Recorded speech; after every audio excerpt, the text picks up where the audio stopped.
so it was meant to be. Perchance, as oft I ponder when in vacant or in pensive mood, the old pagan philosophers were right in believing that we have all lived other lives in other ages of the world.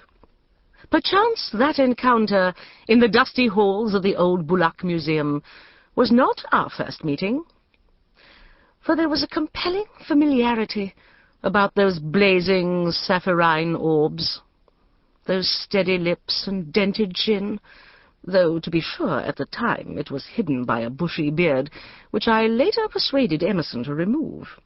Still in vacant and in pensive mood, I allowed my fancy to wander, as we perchance had wandered among the mighty pillars of ancient Karnak, his strong sun-brown hand clasping mine, his muscular frame attired in the short kilt and beaded collar that would have displayed his splendid physique to best advantage. I perceive I have been swept away by emotion, as I so often am when I contemplate Emerson's remarkable attributes. Allow me to return to my narrative. No mere mortal should expect to attain perfect bliss in this imperfect world.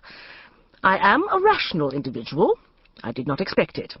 However, there are limits to the degree of aggravation a woman may endure, and in the spring of 1895, when we were about to leave Egypt after another season of excavation, I had reached that limit. Thoughtless persons have sometimes accused me of holding an unjust prejudice against the male sex. Even Emerson has hinted at it, and Emerson of all people should know better.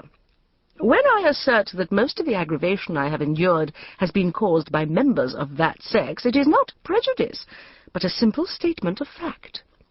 Beginning with my estimable but maddeningly absent-minded father and 5 despicable brothers, continuing through assorted murderers, burglars, and villains, the list even includes my own son.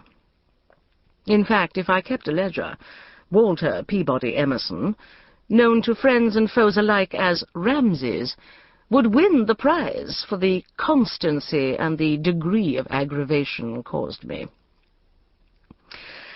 One must know Ramses to appreciate him. I use the verb in its secondary meaning, to be fully sensible of through personal experience, rather than to approve warmly or esteem highly. I cannot complain of his appearance, for I am not so narrow-minded as to believe that Anglo-Saxon colouring is superior to the olive skin and jetty curls of the Eastern Mediterranean races Ramses strongly and unaccountably resembles. His intelligence, as such, is not a source of dissatisfaction. I had taken it for granted that any child of Emerson's and mine would exhibit superior intelligence, but I confess I hadn't anticipated it would take such an extraordinary form. Linguistically, Ramses was a juvenile genius. He had mastered the hieroglyphic language of ancient Egypt before his 8th birthday. He spoke Arabic with appalling fluency. The adjective refers to certain elements of his vocabulary, and even his command of his native tongue was marked at an early age by a ponderous pomposity of style more suitable to a venerable scholar than a small boy. People were often misled by this talent into believing Ramses must be equally precocious in other areas. Catastrophically precocious was a term sometimes applied by those who came upon Ramses unawares. Yet, like the young Mozart, he had one supreme gift, an ear for languages as remarkable as was Mozart's for music, and was, if anything, rather below the average in other ways. I need not remind the cultured reader of Mozart's unfortunate marriage and miserable death. Ramses was not without amiable qualities.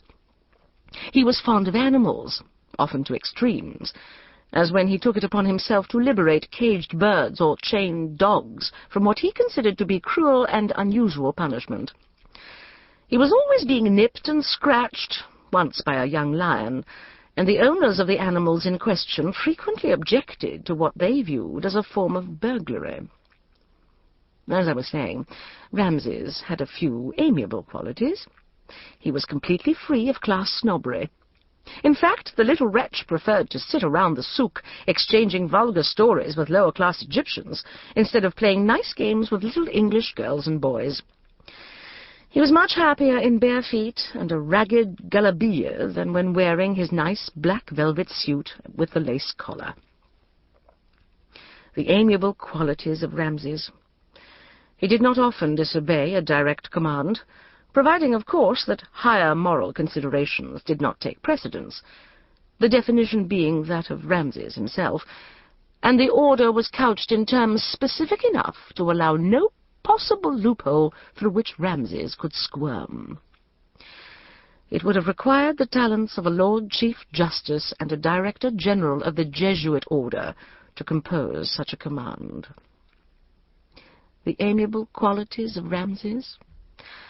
I believe he had a few others, but I cannot call them to mind at the moment. However, for once it was not Ramses who caused me aggravation that spring. No, my adored, my admired, my distinguished spouse was the guilty party. Emerson had some legitimate reasons for being in an evil humor. We had been excavating at Dashur, a site near Cairo that contains some of the noblest pyramids in all Egypt.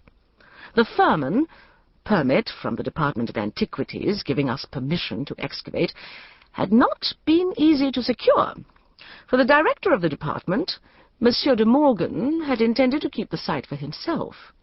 I had never asked him why he gave it up.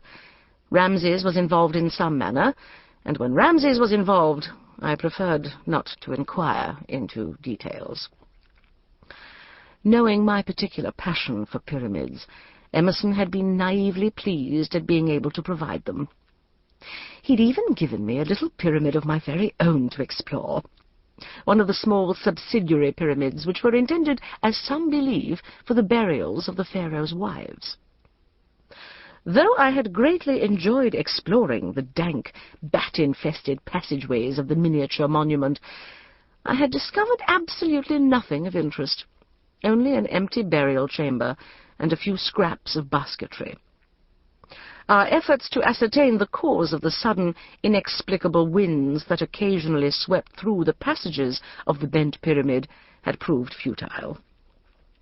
If there were concealed openings and unknown passageways, we hadn't found them. Even the Black Pyramid, in whose sunken burial chamber we had once been imprisoned, proved a disappointment. Owing to an unusually high Nile, the lower passages were flooded, and Emerson was unable to procure the hydraulic pump he had hoped to use. I will tell you a little secret about archaeologists, dear reader. They all pretend to be very high-minded. They claim that their sole aim in excavation is to uncover the mysteries of the past and add to the store of human knowledge. They lie. What they really want is a spectacular discovery, so they can get their names in the newspapers and inspire envy and hatred in the hearts of their rivals.